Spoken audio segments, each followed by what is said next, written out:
कक्षा 10वीं के हमारे सभी विद्यार्थियों, आप सभी जानते हैं मैं लगातार आपकी तैयारी करा रहा हूं और इसी श्रृंखला में आपका जो मैथ्स का जो पेपर है एमपी बोर्ड में आपका 23 सितंबर के लिए मैं पेपर आपका सोल्व करा रहा हूं। ठीक है, बिल्कुल सॉल्यूशन के साथ और समझाऊंगा ताकि हमारे बच्चों को अच्छे से समझ में आए। देखिए, पहला प्रश्न पढ़ते हैं और अच्छे से समझिएगा, ये प्रश्न पत्र में से आपका 90% आपके एग्जाम में आने वाला है। मैं 2 पेपर दूंगा, ओनली 2 पेपर। ठीक है, 2 तरह के पेपर मैं दे रहा हूं बस ऑल एमपी के लिए, जहां आपको कुछ बचने की जरूरत नहीं है। यही आपका एकदम इसी में से पूरा प्रश्न आ रहा है। द्विघात बहुपद की घात होगी। देखिए, द्विघात जो बहुपद है उसकी घात कितनी होती है बच्चों? तो नाम में ही लग रहा है, द्विघात का मतलब होता है 2 घात वाला। ठीक है, -2 और 5 शून्यक वाले बहुपदों की संख्या होगी। ध्यान देना, यदि बहुपद एक है, ध्यान दीजिएगा, नोट करिएगा बात को, वार्षिक के लिए भी इंपॉर्टेंट बात है। एक बहुपद है, कैसा है? एक बहुपद है और उसके शून्य कितने निकलेंगे? तो 2 शून्यक निकलेंगे। कितने शून्यक निकलेंगे भैयू? 2 शून्यक निकलेंगे। यहां पर हमारे बाबू आप देखो ध्यान से कि शून्य कितने, एक तो -5 और 2 है, 2 शून्यक है, तो बहुपद कितने हो सकते हैं? एक बहुपद होगा, सीधी सी बात है। ठीक है, इसके बाद में अगला देखिए, माइनस बहुपद है आपका x² -3 के शून्यक होंगे। बहुपद x² -3, इसके शून्यक कितने होंगे? देखो, इसके शून्यक अभी मैंने बताया है कि जैसे आप इस x² -3 को लेके जाओगे तो बराबर के उधर शून्यक के लिए बच्चों 0 लगता है। क्या लगता है? 0। और जैसे अपन इसको ले जाएंगे तो ये 1 से बराबरी पे, तो 3 तो उधर गया और पर करनी में हो जाएगा, क्योंकि घात 2 हटेगी तो करनी लगेगी। ठीक है, अब ये जो करनी है एक बार प्लस में और एक बार माइनस के रूप में लगती है, घात 2 का वर्गमूल। ठीक है, तो यहाँ पर आपका जाएगा करनी में प्लस और माइनस करनी 3। ठीक है, x - 2y बराबरी पे 0 और 3x + 4y इक्वल टू -20 में रेखाएं, जो रेखाएं हैं वो आपकी प्रतिच्छेद करेगी। क्यों करेगी? क्योंकि यहां पर जो स्थिति है वो a1/a2 is not equal to है b1/b2। ये स्थिति बनी, आप सूत्र में रख के देख भी सकते हैं। ठीक है, अगला देखिएगा, क्वेश्चन नंबर 5 है, यदि द्विघात समीकरण ax² + bx + c में विविक्तकर का मान 0 है। देखो, विविक्तकर का जो मान है ना वो 0 रहता है तो मूल आपके बराबर होते हैं। कैसे होते हैं? मूल बराबर होते हैं। मान यदि 0 है तो मूल बराबर होंगे, भिन्न नहीं होंगे। कैसे होंगे? बराबर। ठीक है, तो ये आपका मूल बराबर और वास्तविक होंगे। भिन्न कब होते हैं? जब यदि उसका मान जो है b² - 4ac का जो मान है वो है बड़ा है किससे? 0 से, यानी कि प्लस में उत्तर जाए -4 +5 +7, तो जब प्लस में आएगा तो यहाँ पर आ जाएंगे। और कोई मूल का वास्तविक कब नहीं होंगे? जब ऋण में उत्तर आ जाएगा। अब देखिए, एपी है 10 7 4 में 10वां पद बताना है। कौन सा पद बताना है? 10वां पद। 10वां पद का सूत्र क्या है हमारा? a + 9d। ठीक है, a + 9d, a का मान कितना है? 10 है, +9 इंटू d का जो मान है वो d का मान निकलेगा -3। तो नौत्या हो जाएगा बच्चों 27, और 27 में से 10 गया तो -17। एकदम यहाँ पर राइट आंसर रहने वाला है।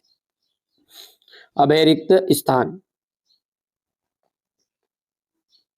ठीक है, रिक्त स्थान को देखिए, पहला है हमारा ax² + bx + c एक बहुपद का उदाहरण है। ठीक है, एक बहुपद का उदाहरण है। तो कौन से बहुपद का उदाहरण है ये? आप जानते हैं कि घात 2 है, तो इसलिए ये कौन सा बहुपद है आपका? द्विघात बहुपद का उदाहरण है। समीकरण जो है 3x² + 2x + 1/3 = 0 में विविक्तकर कितना है? विविक्तकर आ जाएगा 0।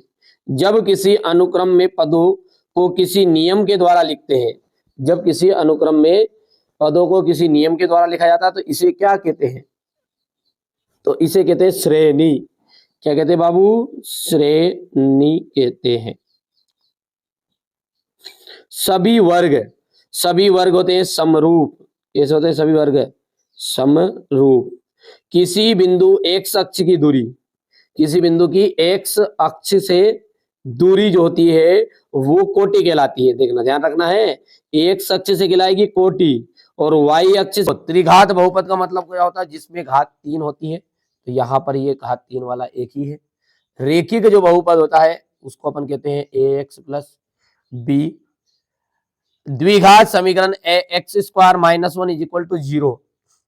तो यहाँ पर मूल की बात करें तो मूल का हो जाएगा एक बार प्लस का और एक बार माइनस का, एक आएगा। तो यहाँ पर आ जाएगा 3। और द्विघात समीकरण है ये x और x minus 3 is equal to 0 के मूल। तो देखो x बराबरी पे 0 आ जाएगा एक, तो ये, और दूसरा जाएगा x माइनस 3 बराबरी पे 0। तो माइनस 3 तो हो गया प्लस का 3 और 0 का 0। तो 0 और 3 इसके मूल ज्ञात होंगे। त्रिभुज समरूप होते हैं, समबाहु त्रिभुज होंगे समरूप। छठा जो है समांतर श्रेणी का एनवा पद, समांतर श्रेणी का जो एनवा पद है वो आपका छठा हो जाएगा। हो गया इतना। सत्य असत्य छांटना है, सत्य और असत्य छांटना है। 1/2 एक परिमेय संख्या है, तो ये आपका असत्य हो जाएगा। शून्य बहुपद की घात अपरिभाषित होती है, तो ये हो जाएगा सत्य। 2 चरणों में रेखिक समीकरण के अनेक हल होते हैं, 2 चरणों में एक रेखिक समीकरण के अनेक हल होते नहीं, असत्य बात है, क्योंकि 2 चरणों में केवल 2 हल होंगे। A X plus B is equal to 0 का द्विघात समीकरण नहीं, रेखिक समीकरण है बाबू। कौन सा समीकरण है ये? रेखिक, जिसकी घात 1 होती है उसका हम रेखिक समीकरण कहते हैं। जब वर्ग समीकरण के दोनों मूल समान हो तो विभक्त कर डी बराबरी पे 0 होता है, बिल्कुल सत्य बात है। और यहाँ पर इसकी एक समांतर श्रेणी है क्या? नहीं, समांतर श्रेणी होती तो ये भी माइनस का रहता, ठीक है। तो ये आपकी एक समांतर श्रेणी नहीं है, ठीक है, ध्यान देना है। और ये भी माइनस का रहता, सभी एक साथ रहता मतलब, तो ये आपका नहीं, ये मतलब वो सत्य है। और क्या हो गया? अब यहां से देखिए, एक वाक्य में उत्तर है संख्या 156 के अभाज्य गुणनखंड लिखिए। तो 2 की घात 3 गुणित 3 गुणित 13, इसको आप निशान नहीं लगाओगे तो इतनी निकलेगा। रेखिक बहुपद की घात कितनी होती है? देखिए, रेखिक बहुपद होता है उसे कहते हैं, चाहे रेखिक समीकरण हो या रेखिक बहुपद हो, सब दोनों की घात कितनी होती है? एक ही होती है। 2 संतरे और 5 सेबों का मूल्य 70 रुपये है। 2 संतरे और 5 सेबों का मूल्य 70 रुपये, तो 2 सेब आ जाएगा 2x प्लस 5 सेब है तो 5y और बराबरी पे 70 रुपये अपने को देना। ये समीकरण नंबर बन गया। द्विघात समीकरण का मानक रूप, द्विघात समीकरण किसे कहते हैं मालूम है आपको? जो घात 2 रहता है, इसका मानक रूप या व्यापक रूप भी कहते हैं इसे। ax square plus bx plus c is equal to 0, ठीक है। वर्ग समीकरण X square plus C X और b इक्वल टू 0 में मूलों का योगफल क्या होगा? तो देखो, मूलों का जो योगफल होता है ना, वो कहलाता है आपका, वो कहलाता है आपका b बट माइनस का b बटा है। तो मूलों का योगफल रहता है alpha plus beta equal minus का b बटा है।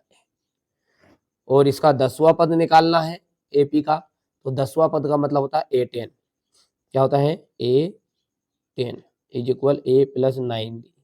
ए का मान बताओ मेरा बाबू, 2 प्लस 9 गुणित डी का मान 7 में से 2 घटाओ तो 5, तो 5 नम 45, तो 2 प्लस 45 यानी उत्तर आ गया आपका 47।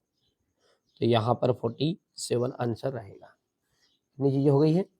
अब देखो आगे क्वेश्चन नंबर 6 से देख सकते हैं आप। एचसीएफ निकालना है 306 और 657 का। सिद्ध करना है आपको, करनी दो, एक आपकी परिमेय संख्या है, ये अपरिमेय, यहाँ पर मेरी स्टूडेंट है, अपरिमेय आएगा, है ना, परिमेय नहीं है ये, अपरिमेय है। यहाँ पर भी अपरिमेय ये बताना है आपको। शून्य ज्ञात करना है और शून्यकों का योग और गुणनफल ज्ञात करना है। सत्यता की आपको जांच करनी है। 3 बल्लों और 6 गेंदों की कीमत जो है 39,000 रुपये है। तो एक बल्ले की गेंदों की कीमत 1300 रुपये। जैसा गणितीय समीकरण का निर्माण करना है। यहाँ पर आप देख सकते हैं क्वेश्चन नंबर 10 है, ये थोड़ा स्क्रीनशॉट आप ले सकते हैं। ये 11 हो गया है, 12 13 14 15 16 16 हो गया इतना, ठीक है। इसके बाद में आपको ये यहाँ से देख सकते हैं क्वेश्चन नंबर 17, ये 18 रहेगा आपका, 19 और ये 20, 21, 22 और ये 23, टोटल 23 प्रश्न है यहाँ पर। और इससे पहले मैंने एक पेपर और बताया है आपको, नहीं देखा तो जरूर देख लीजिएगा उसको भी, ठीक है, पीडीएफ के थ्रू बताया था उसे मैंने। और यदि उसका पहला अपन प्रश्न देखेंगे तो इस तरह का प्रश्न था, उसका द्विघात बहुपद की घात होती है, जरूर जरूर देख लीजिएगा।